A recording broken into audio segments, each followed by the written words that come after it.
Hello, thank you for joining us. This is Platform. I'm Ruth Aguele. Several efforts have been made to protect the rights and inclusion for persons with disabilities as they continue to face barriers in social, political, economic, and environmental cycles. Now, their abilities are often overlooked, underestimated. In Nigeria, the present administration has taken proactive measures to bridge the divide through policy formulation to change the narrative for persons with disabilities. The advocacy persists, and there is no relenting towards engaging persons with disabilities to participate in decision-making processes by giving them opportunities to showcase their abilities and have access to a supportive environment where they can express themselves. The world recently marked the International Day of Persons with Disabilities, a day observed annually on December 3rd with the theme, Amplifying the Leadership of Persons with Disabilities for an Inclusive and Sustainable Future. Now, it recognizes the important role persons with disabilities play in nation building by creating a more inclusive and sustainable world for all. It also emphasizes the importance of the participation of persons with disabilities in leadership positions to actively shape the conditions of their lives. This is epitomized by the Global Disability Rights Movement slogan, "Nothing about us without us." A call to action for nations to address societal divides, amplify marginalized voices, and foster a cohesive national unity. On Platform, we'll be looking at promoting inclusivity through empowerment for persons with disabilities. And our guest is a Senior Special Assistant to the President on Special Needs and Equal Opportunities, Mohammed Abba Isa. Thank you so much for joining us on Platform. Thank you so much for having me. Nice to meet you. Nice to have you here. And as a tradition on the Platform, of course, you know, we'll let you in on who our guest is more appropriately by reeling out his profile. Honorable Mohammed Abba is a champion of the rights and welfare of persons with disabilities, with over a decade of experience in local and international advocacy on matters concerning people with special needs. A graduate of public administration with honors from the University of Maiduguri, and also masters in public administration from the same institution. And of course, in 2023, that was when he was appointed by President Bola Tinubu as the Senior Special Assistant to the President on Special Needs and Equal Opportunities to see that every segment of the Nigerian society sufficiently is catered for by promoting inclusivity at that level.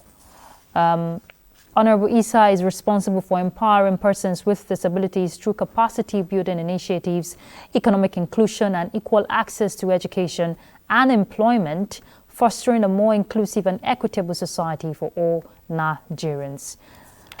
All right, thank you so much for being here once again. Thank you so much. All right, our panelist is one of our correspondents here in NTA, Gufan Shajengwai. Gufan, always a pleasure to have you join us. Anything that has to do with disability matters in the NTA, she's in charge. Thank you, Ruth. Thank you for having me. You're welcome. All right, Honorable Isa, since you came on board, I've watched your progress. You've been, walking the talk, understanding the mandate upon you to ensure that persons with disabilities, their voices are amplified, ensuring that inclusion for all is, apt. Now, looking at this year's International Day for Persons with Disabilities, I find the theme, very interesting. Amplifying the leadership of persons with disabilities for an inclusive and sustainable future. Tell us, what does it say to you looking at a nation like Nigeria? Thank you so much once again for having me. Let me first of all thank the management of Nigerian television for giving us a platform which is part of the advocacy and creating awareness. Let me also thank our sister, which is the correspondent on disability issue, as he mentioned. Yes. That, having said that, if you look at persons with disability, they are one of the marginalized and most vulnerable people in the world, and 1.5 people who are recognized, they are people living with different form of disability, and most of them, majority of them, they are in African country. And in African country, if you come, the majority of persons with disability, they are in West Africa. And if you come to West Africa, Nigeria carry highest, almost 65 million, up to 65 million, 35 million, they are persons with disability. If you look at the population of persons with disability in West Africa, is more than almost getting to 6 to 7 countries in the West Africa. You can see this is the segment of the society, almost 35 million Nigeria, that we are not going to play with it. Why? Because it's a huge population. That is the essence President Bola Ahmed Tinubu, under his wisdom, under his commitment. Last year, January on 23, he make a history. 2023, he makes a history by appointing me to serve as a senior special assistant on special need and equal opportunity. What does that mean? I'm presidential aide on promoting equal opportunity. We are talking of equal opportunity within the all segment of the society. And Mr. President went further to mandate me to give me a marching order. I should liaise with ministry, department, and agencies of government, and even subnational, that is governors, civil society, organization, traditional institution, development partners, philanthropies, banks under their corporate social responsibility, to make sure that we create avenue of opportunity to persons with disability, to make sure that their policy, program, and plan is in line and inculcation with the requirement of persons with disability. That is disability friendly. And to make sure their policy plan is in line with the Sustainable Development Goal, to make sure their policy plan is in line with the United Nations Convention on Rights of Persons with Disability, which in Nigeria they are signatory to it. Almost 176 countries, if I'm not mistaken, they signed this, and Nigeria they are part of it. And any country that signed this United Convention, you are party to it, and you are bound to implement this act. So Mr. President mandated me to make sure that we promote equal opportunity. When we say we promote equal opportunity in terms of equal opportunity to the health sector and healthcare service delivery, equal opportunity to the job employment, in line with the National Disability Act. You know, we have what we call Discrimination Against Persons with Disability Prohibition Act, that was signed into law by former President Muhammadu Buhari, and establish National Commission for Persons with Disability to sub-guide the life of persons with disability. You can see how Nigerian government aligned themselves with the international treaty. You can see how several efforts have been made in this administration so far. Gufan, I'm sure you're eager to come in now.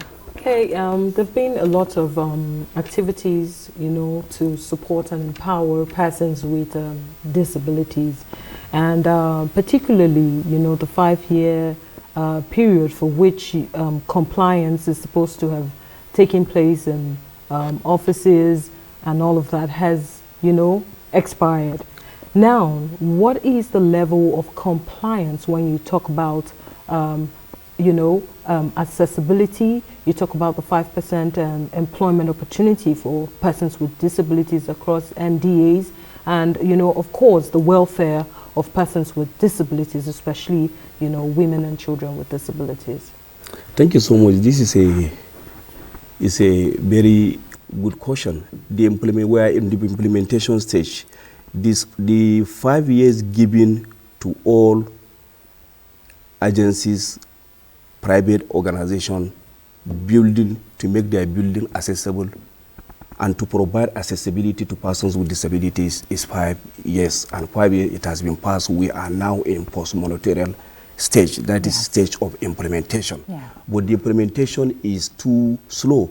Going by the level of the creating awareness, we realize that we need to invest in creating awareness. Why? Because some of the people, they don't understand there is existing law. They don't understand that there is 5% reserved for any government agencies whenever they are doing recruitment. So we need to focus into that. We need to foster collaboration in doing that. And recently, if you look at my office in collaboration with the National Commission for Persons with Disability, we organize international and interagency ministerial summit.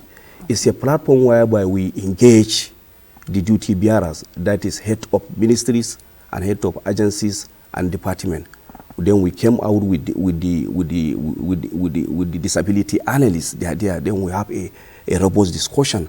Then we are going to launch a presidential task force committee, that is by the federal government, whereby the committee will serve to checkmate or to audit the building within the Abuja, that is MDs. We are going to start this as a pilot basis. So you can see how we need to enforce compliance for us to achieve the level of implementation. Just to cut in there, the task force you're talking about, will they be selected from persons with disability community or yes, otherwise? You know, achieving promoted in inclusion, it requires a kind of multifaceted approach. Yes. It kind of collaboration. Yes. So there is collaboration with the development partners. There is collaboration with we are going to collaborate with the National Commission for Persons with Disability and relevant agencies that involved. That is task force committee, even civil defense, they are part of it.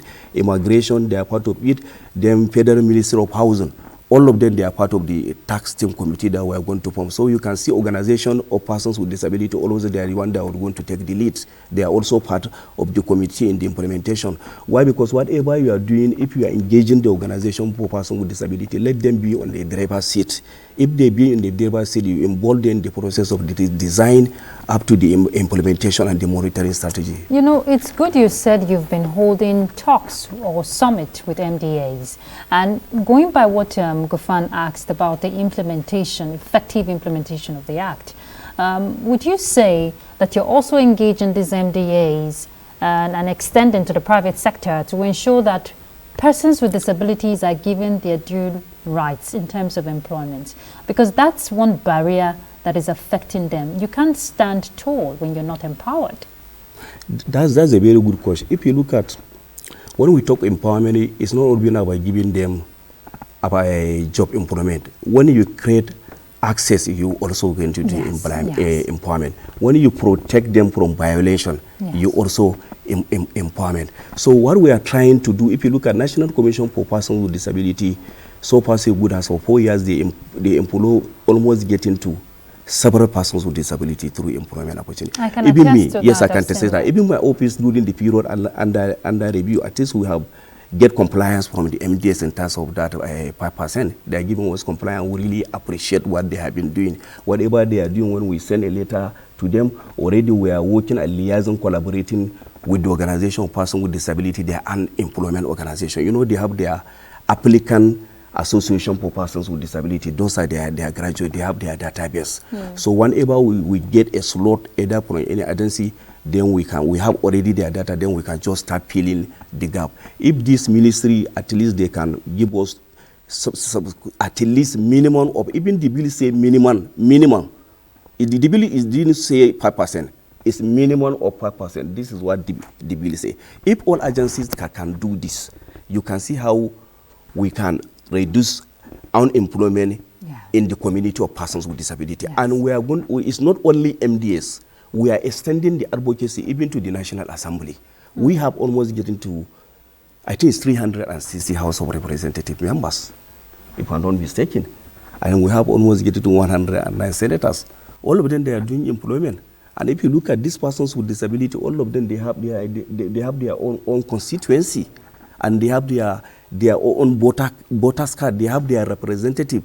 So what we are advocating in order to promote or amplify the leadership in line with the team of this year, whatever they are doing, let be beyond inclusive, even in their sector. If you have a legislative aid, if you are going to engage legislative under you are a senator, bring persons with disability in your constituency. If you can get one, how we say we have 360, go to the senator, come to the House of Assembly in the state level. Likewise, let them emulate whatever they are doing. Let them consider that person as why there is law, so that they can be engaging person with disability.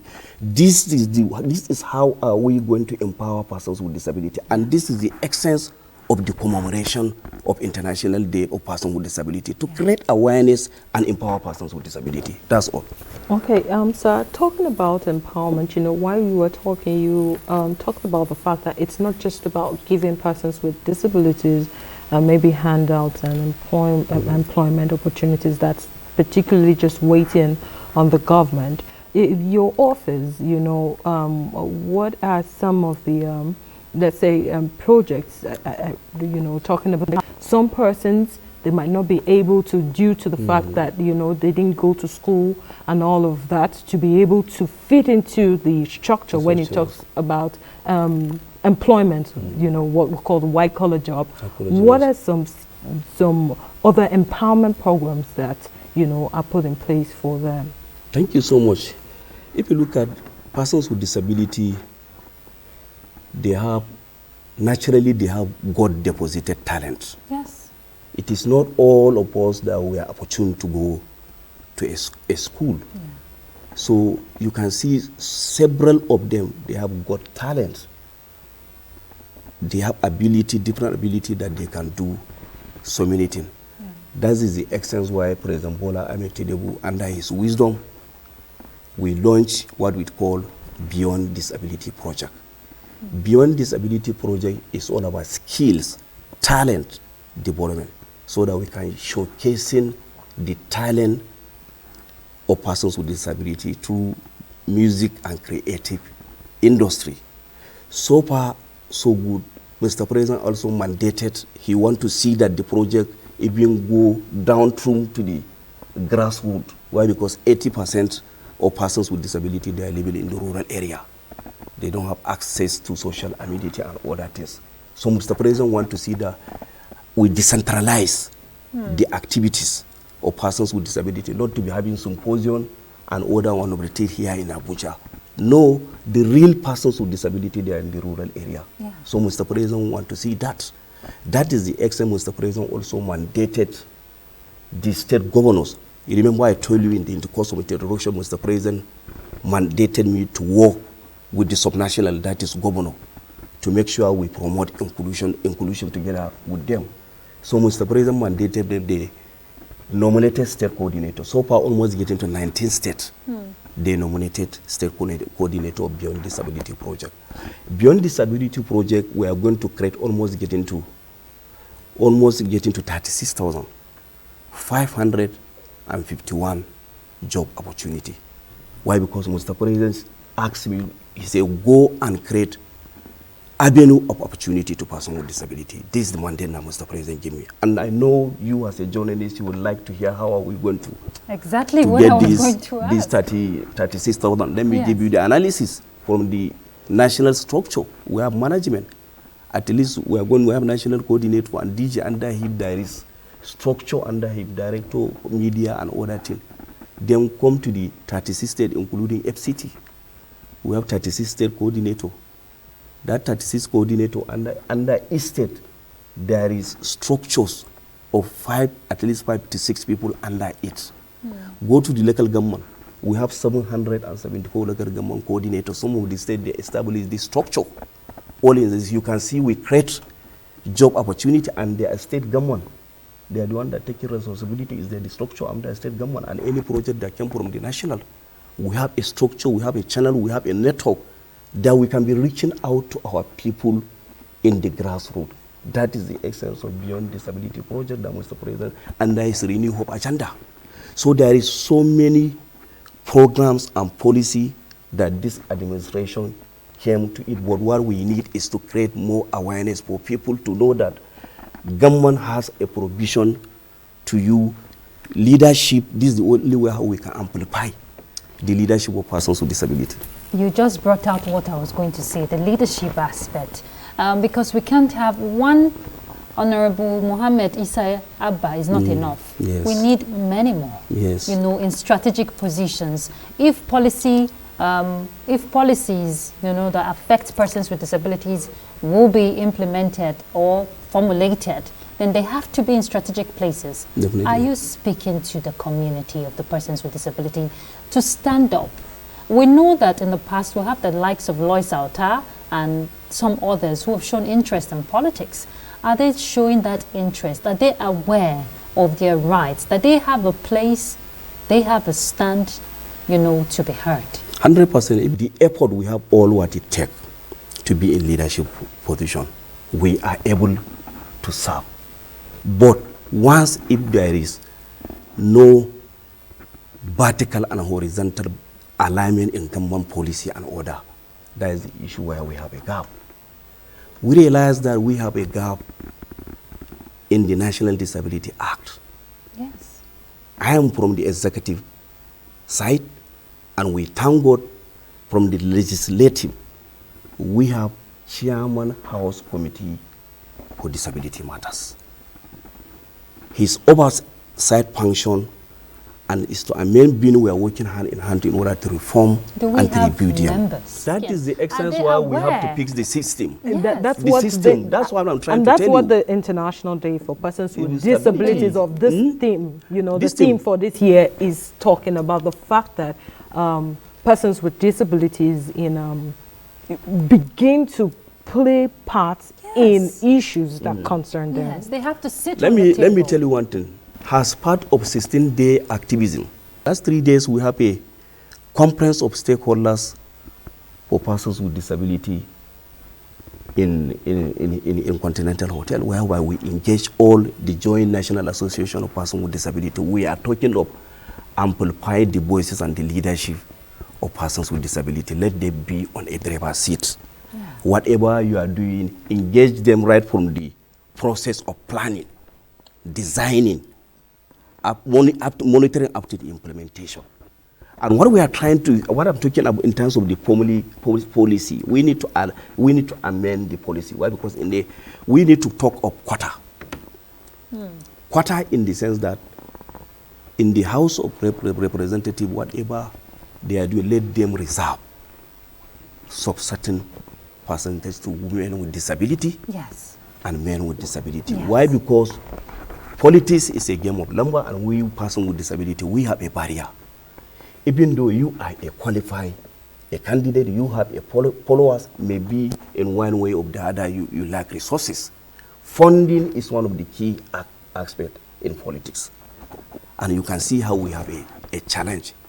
That is the extent in terms of equity, in terms of equal opportunity, and in terms of promoting equal opportunity.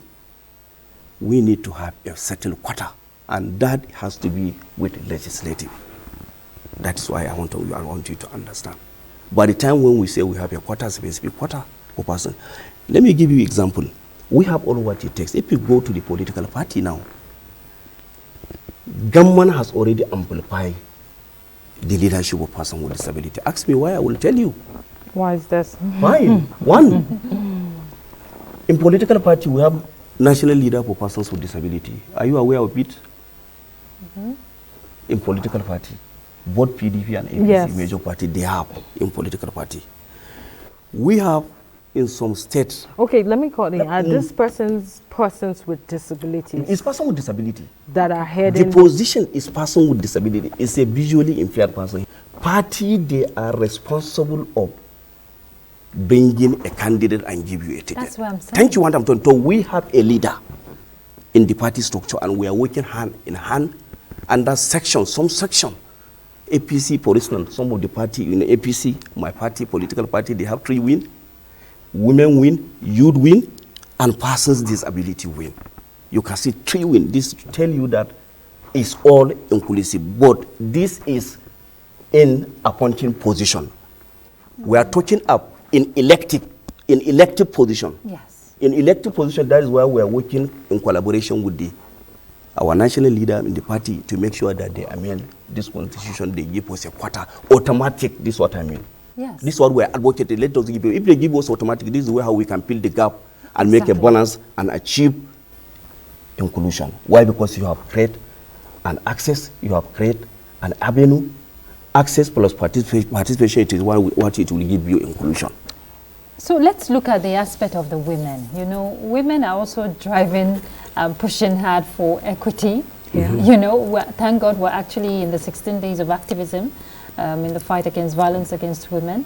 But again, women with disabilities, they face a lot of barriers in the health sector, education, especially in the health sector. You see, I had a story of a lady who is deaf, and she cannot communicate with the nurses and the doctors, and she's pregnant.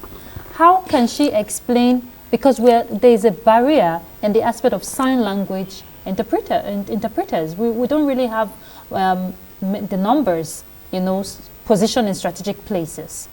Are you looking into that? That's one way to promote that inclusion. Definitely. Let me tell you, women with disability, they are facing multiple, I can say even triple challenges compared. But even among the women, they are showing discrimination to women with disability. This is always what I'm advocating. Even the position among themselves. If this is what I'm advocating, even the position of the power.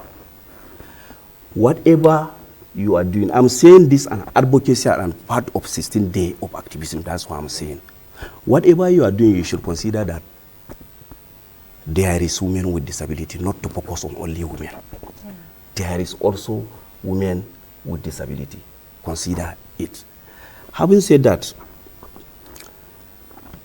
the issue of women, we take it very, very serious, more especially in terms of the healthcare service delivery. My office, we are working hand in hand with the Federal Ministry of Health to how to look at how to integrate persons with disability into healthcare service delivery. Recently, we have a kind of diagnostic research is going on. We realize that even in conventional hospital or primary healthcare, women with disability, they are facing challenges. You can go, you will not see sign language interpreter.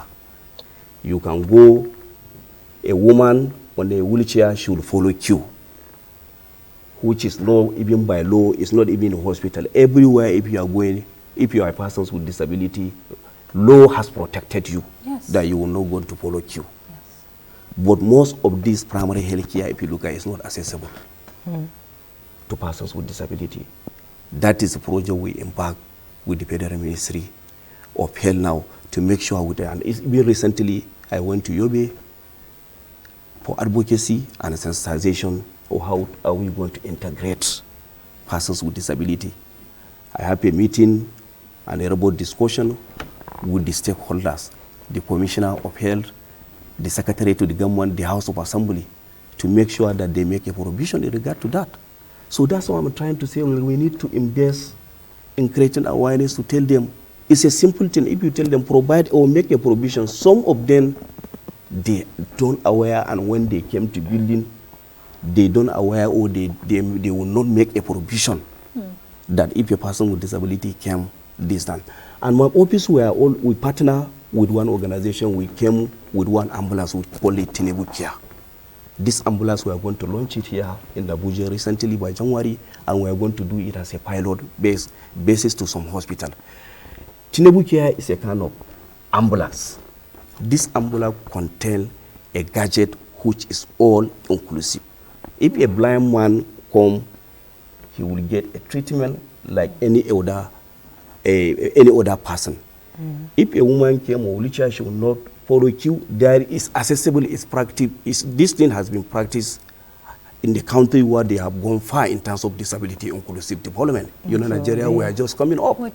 So we are trying to come out with this, and we are going to do it, and we will going to continue with our advocacy for the integrating of persons with disability into healthcare service delivery, which is very, very key.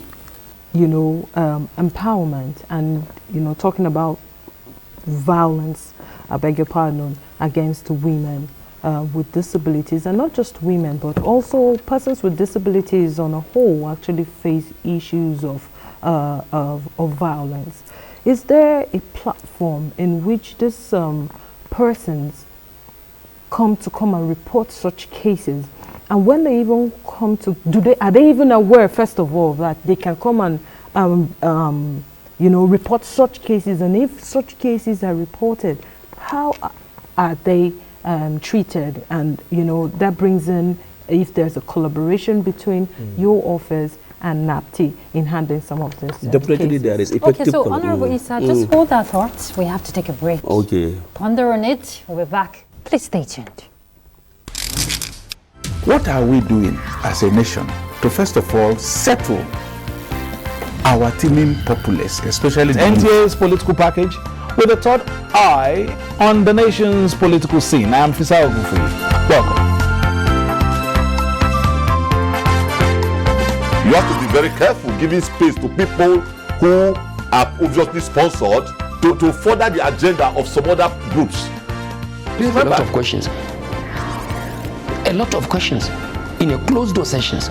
Some of these issues, some of the problems bedeviling of their. In fact, between June 1st and July 17, 19-point-something billion has left the coffers of the NDDC. I can say my constituency, they need everything because we don't have anything.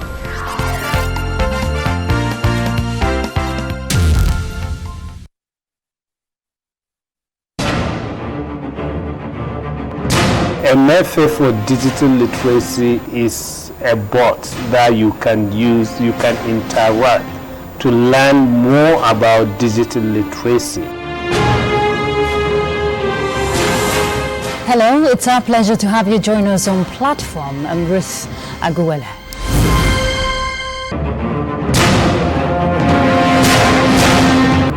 What is the yardstick for measuring everybody's moral integrity?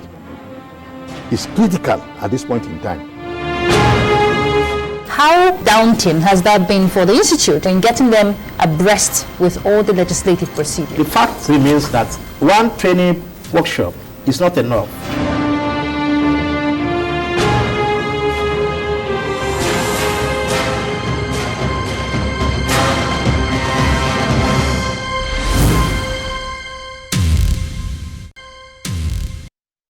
Thank you for staying tuned. The conversation is promoting inclusivity through empowerment for persons with disability. Honorable Issa, you were just going to respond to the question Gufan asked on, if there is a platform where if a woman who is living with one form of disability or the other has been abused, if there is room for her to understand that her rights can be protected, and if there is provision for that rights to be protected. Yes, definitely, Federal Ministry of Information, they are responsible for creating awareness through National Orientation Agency in line with the Disability Act. And we are working hand in hand to create awareness. And recently, we launched a referral. We collaborate with the IDEA, that is International Leprosy. They provide a platform whereby any woman with disability has been discriminated or anything, she will reach a call. And National Commission for Persons with Disability, always, they have a hotline. And this hotline is available. Whenever you have been discriminated, you reach out to us. And look at even the issue nowadays, the goal is going global. Issue of social media. Before you know it, if somebody discriminate person with disability, before you know it, even we didn't get the report officially, you can see it in social media. Absolutely. Recently, what happened in KFC, in Lagos, you can see what happened. What happened even in Maiduguri, still discrimination. And they apologize for the, that's one of the remedy always. We are So there's accepting this job rights. consciousness And I'm coming. The usual question that you'll be hiding whatever they discriminate somebody, they will say, we are not aware. We are not aware. This is the challenge that we are facing. That's why I say we need to continue creating awareness for them to know there is existing law. And what we are planning to do here in this International Day for Persons with Disability, as I say, the essence of the day is to create awareness and empower persons with disability. So we are going to engage all the head of ministries, department, and agencies of government so that we can have a symposium and come out with a strategic and actionable recommendation so that we can take it to Mr. President for approval. That is the extent why Mr. President appointed me. Mr. President appointed me not only to advise him on the issue of persons with disability, it's also to report and bring the recommendation of development partner and persons with disability for proper implementation in order to achieve the Renew Hope agenda of this administration.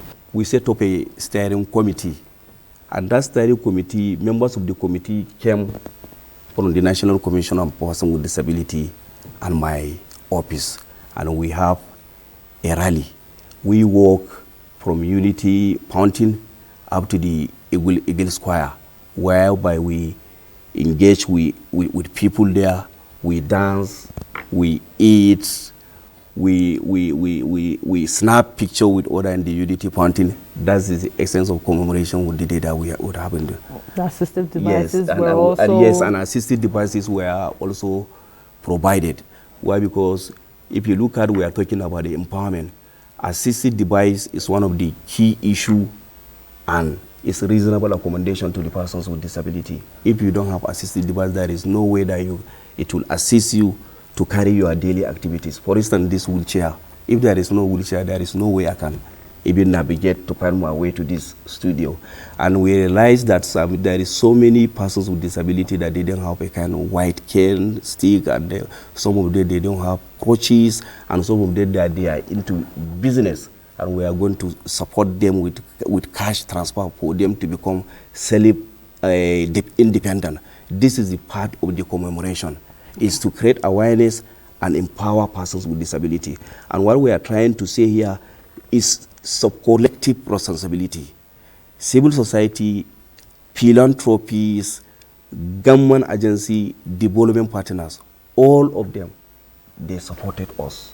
Okay. And we really appreciate. And talking about support, Honorable Isa, you know, on the International Day of Persons with Disability, I had a chance, you know, to grace an occasion where students from the School of the Blind, School of the Deaf, School for Children with Special Needs, they have their challenges. Definitely. There's a gap with infrastructure. You were talking about assistive devices. Most of these schools don't have enough. Are you looking into partnership? I know funding is always a challenge, so are you working with investors or partners to see that they reach out to these children so that their education is not cut short, so that they learn in a conducive atmosphere? That is why we have to, it's part of the recommendation, we need to change the narrative so that we can look at the empowerment of persons with disability through infrastructure. Infrastructure development is very, very key. And if you look at this year, celebration is totally different compared to why in the history of Nigeria it's hardly to see this gathering of the people. And we plan that any recommendation that came out in this year International Day, we are going to submit it to Mr. President for proper implementation. What we are saying is lack of consultation and lack of coordination. We have a leadership. We are talking of the amplify the leadership of persons with disability for sustainable future. And how are you going to achieve it? That's why I say you have to let the leadership of persons with disability, that is this. When we say leadership, we are talking of the stakeholder. Everybody has a responsibility. Leadership is all about providing vision and goal to people. At the community of persons with disability, they are organized people. They have organization of persons with disability well structured. In the category of persons with disability, all of them, blind, visually impaired, albinism, all of them, they have their own structure. The development partner, they should consult them what they are doing, and they should consult the leadership at the top. That is my office, at the government. So when there is a proper coordination, foster collaboration between us, that is where we will understand what is the problem, what is the challenges, then we can come on a round table and come up with a resolution and forward it to the government for proper implementation. Consultation is very, very key. That's the extent why Mr. President said I should liaise with even these investors that you are saying under their corporate social responsibility, so that we can start looking through the aspect of infrastructure, empowerment through infrastructure and development to persons with disability in school, not only to go and be giving them rice or other palliatives through that way. So we are on it, and we are in right track, honestly. And then, you know, when you talk about you're talking about data aggregation. You talk about the fact that you're 35 million persons with disabilities, and still staying in line with what you talked about school. These issues are enormous. You find out that wheelchair users have their peculiar challenges. The blind have the peculiar challenges. The deaf have their peculiar challenges, and it seems that there are some pocket of issues in terms of this side feels that they are giving more attention to them than this other persons. What is the strategy to bring about a synergy and to cater for this individual needs of persons with disabilities? The only strategy is to have an accurate and disaggregated data. Data is life. If you don't have data, there is no way government or any development partners can put you in a plan or anything. And I have been hearing this 30 million, 25 million person with disability even before I become accident victim. We are even more than that 35 million. We are more than that. 35 million Nigerians. But we don't have accurate and statistic data. That is the greatest challenge. When I came on board, we launched what it called Nigerian Database for Persons with Disability app. We are working. We engaged the organization of persons with disability. But we realized that we have a challenge in the sense that organization of persons with disability, some of them, they have their mechanism and their way of collecting data. My office, I launched application for data. National Commission for Persons with Disability, they launched their application for data. Joint National Association for Persons with Disability, they launched their data. This is a very, very big gap that we have. And we're working to see how we come so that we can harmonize it. Which is very important. Very important. This we're working on hand. This is the mandate that Mr. President gave me to make sure that I bring synergy, to make sure that I bring peace to community of persons with disability.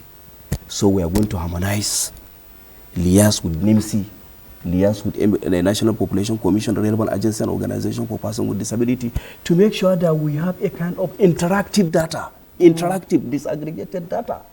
So that what we are saying, this disability, everybody has a different form of disability.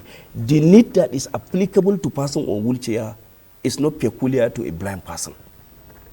This is the data that we will know how many visually impaired persons we have in Yobe State, how many graduates of visually impaired or hearing impaired we have in Enugu, how many amputee we have, how many male, so that we can have the full data. This is what we are working, and we are calling the development partners and other relevant agencies to key in and support us to achieve this process. And very important is the aspect of leadership skills. Since we're talking ways to amplify leadership, among persons with disabilities, empowering them not just for other skills acquisition, but leadership skills. Mentorship also is very key. Your likes who have, been able to succeed, and some others, are they, looking at ways of mentoring these young ones coming up to believe in themselves and reorientate their, perception on how they look at themselves, because that's where it begins. Definitely is very, very key. If you look at what we call it is orientation. Orientation among persons with disability to become a kind of self-reliance and self-independent in the sense that, so disability is a kind of mindset. You know why I asked that question? You get to see some of them just believe that the only way out is for them to go on the street and beg. To go on the street, yes. No, the only thing they are not doing it by themselves. Recently, if you look at what happened here in Abuja, beggars is not only person with disability, let me tell you the reality. Even those that they call themselves able people, let me put it that way. And some of them even disguise as if they have disabilities so that they can. It's agree, but majority are showing blame of those that they have physical disability, they are not the only person you can see them in the street. But let me tell you, the development world, they adopted so many ways in taking away these people out of street begging. This part of the renewal of agenda of President Bola Ahmed Tinubu, to have their statistics so that we can take them out of street from the begging, like what other countries they have done. If you go, is their statistics. Some of the governors, they have done it. The governor of Borno, Professor Babagana Umaraburu Zulum, he take persons with disability out of street. He got their statistics. They identify what kind of business are you doing. Is this skill? Is it fabricating? Is it anything that you're doing? They empower you through that. And they put a mechanism for monitoring. And they engage their leadership. Whenever they saw you in the street, they will catch you. They form a kind of task force. So you need to empower them before you start catching them or telling them or doing any something. Why? Because you are violating them. Yeah. Why? Because it is they have their right. So that is why we are calling. Let us provide an enabling environment for persons with disability. Why? Because you cannot separate poverty and disability.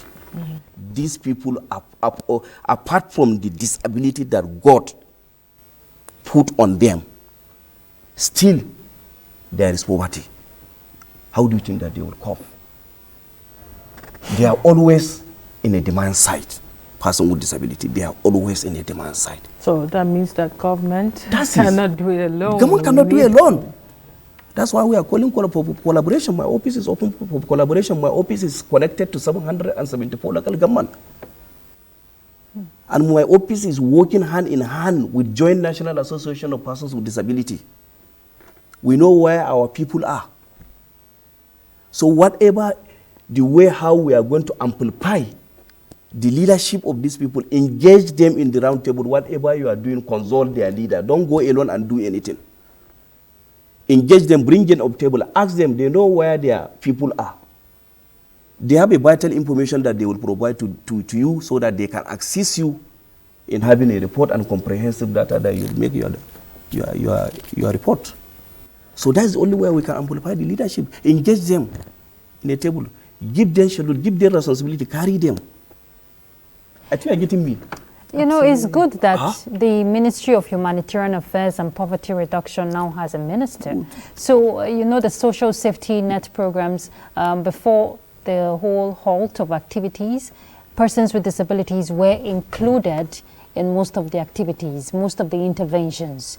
And we're hoping, and I'm asking now, that when the social safety net programs, you know, resurface again, they will be included. 100%. Okay.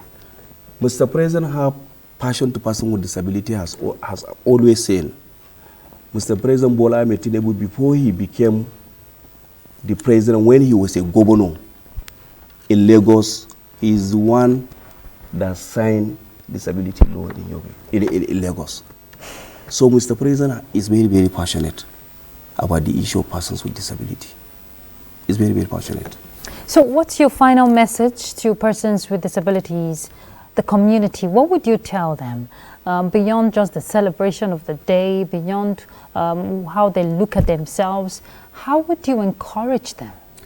Honestly, disability is a mindset, and I will encourage them that they should not allow their disability to get them down or to stop them from achieving their desired goal. Why? Because I'm a clear example, honestly.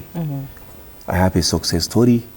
Yeah. When I have an accident, even the doctor say I will not survive the accident because it's a very terrible. I spent almost getting to 40 days in a coma after this spinal cord. But after 4 years of rehabilitation, I zero up my mind. Even the doctor is saying that he has never admitted somebody like me. Why? Because he has never even seen my BP raise up even once. But what I'm trying to say that I did not allow my depression to subchange me my distance. So what I'm calling for persons with disability, their impairment or anything that happened to you, accept it in a very good faith, mold yourself. For every challenge, there is a success. Yeah. When I'm giving you history, look at it now. I'm number 1 on persons with disability. Mr. President appointed me and gave me that position. God has a purpose for everything. If I did not have had an accident to become on a wheelchair, I will not be in a position where I am here. So this is a very good lesson that I want them to learn. All right. Persons with disability, they are people of resilience. Yes. They are people of courage. They are brilliant people. Yeah. So thank you so much. Thank you. Congratulations to Nigerian persons with disability. Indeed. Thank you so much, Honorable Mohammed Abba Isa, the Senior Special Assistant to the President on Special Needs and Equal Opportunities. We do appreciate your time on platform, and we commend your efforts towards pushing for inclusivity for persons with disabilities. Thank you so much for having me, and I'm expecting to come back again, inshallah. Inshallah. Okay. Gufan Shaji Ungwanyi, our correspondent, anything that has to do with disability matters, yes. She's in charge. Thank you so much. It's always a pleasure having to sit with you on platform. Ruth. Thank you so much. Thank you so much, viewers. All right, we've been talking promoting inclusivity through empowerment for persons with disabilities. You can stand up and tell yourself, now I'm talking to persons with disabilities, that you are resilient, you are determined to make your dream come alive. And that's Platform. I'm Ruth Aguele. Bye.